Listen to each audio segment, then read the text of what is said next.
Hello YouTube, my name's Sean Connors and welcome back to the Outsiders channel. In front of us here we have a question that's been given by Brandon Wolf 3118, a good friend of mine, who asks, I was curious if you had an opinion on player characters with physical disabilities. Is it possible to play blind, deaf or mute characters? If so, do you have any tips on how to properly approach role-playing them or possibly tweaking game mechanics to incorporate the use of characters with such conditions?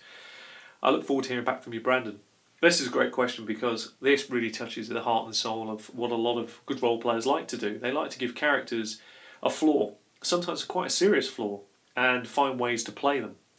And naturally that's got nothing to do with rolling dice. Often the dice rolls won't match the disabilities, so the player will happily tweak his stats down to better fit the concept that he has in mind, sometimes to the detriment of his character, but that's what a theatrical, that's what a narrative, that's what a role-playing type of person will do.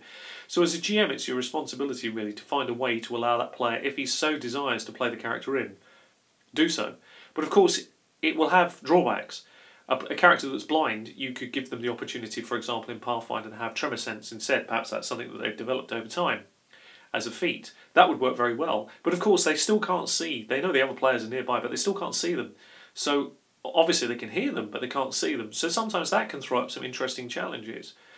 Of course, again, the same thing. If you're blind, certain classes may be more difficult to play, and it has to be considered in the way you play the character. Same if the character is deaf or mute. You'll have to consider the disadvantages of these and play them inappropriately. Can you imagine playing a deaf character, not able to hear the other characters around the table? It's relatively straightforward to do, but of course they've got to find a way of communicating with you their plans. You know, they're about to sneak into somewhere, you can't hear them. If your character can read, then maybe they can write down the plans. But that's a lot of extra work to achieve that. There's lots of things that you have to consider when you play characters with disabilities. Not only is it can be time consuming for you to get right as a player, but it can equally be time consuming for the other members of the group who have to work around you because of the disabilities that the character have. Also, the GM may have to accommodate the character into the campaign. I would always say this, that you don't want to make the character so unplayable that it's not fun for you or the players around the table.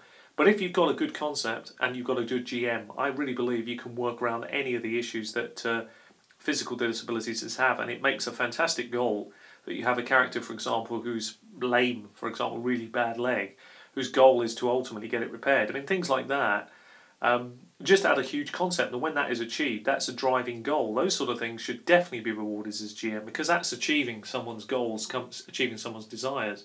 And if you were playing a character that was blind, and it could be cured, would you let it be cured? Because let's be honest, there's some interesting issues there. I mean, you've got cure blindness and deafness at quite low level. Would you want to be cured? Are you happy the way you are? And what if you were cured? How would you feel? There are role-playing opportunities to explore within this subject, only a part of which we're touching on here today. So I have no doubt that this is an area that could be talked about for a long period of time. And we also must consider as well that this is a subject that a number of people's groups and players, I've certainly examined things like this myself in the past, where I had a lot of fun playing a multiple split personality character who had each of his personalities was a different class, and depending on a stressful situation, that class would pop out in a given environment. So I think we worked it out between me and the GM that on a 1, my character would freak out and one of his personalities would come out, and there would be 6 personalities. It was a lot of fun, but it was also quite tough for the GM as well, because you never knew what was coming to come out, and also the other players as well found it quite difficult to deal with. I realised after I played it for some time that although the concept was lovely, it did have a major problem on the rest of the group being able to balance out what they were about to do.